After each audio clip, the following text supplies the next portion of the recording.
Hi friends, this is Manish Khanna. Welcome back to my channel.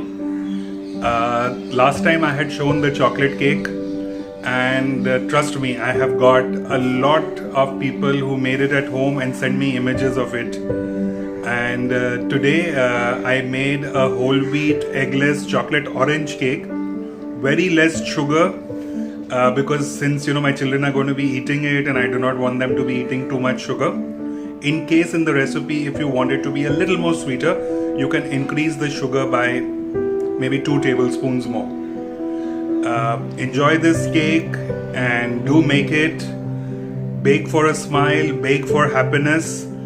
Let's get started. I have 1 cup whole wheat flour, half a cup sugar, 1 cup orange juice. I have the rind of the orange.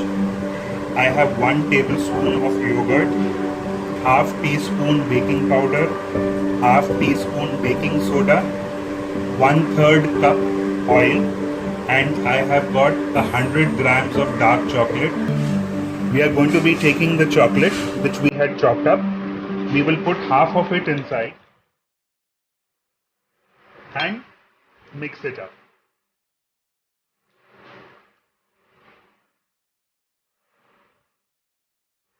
Yeah, the batter is ready. We are going to be pouring it into a greased borosal dish. In case if you do not have a borosal, you can use even your normal steel tins, your normal steel bartan that we use to cook. We can even bake in it. It's absolutely no problem.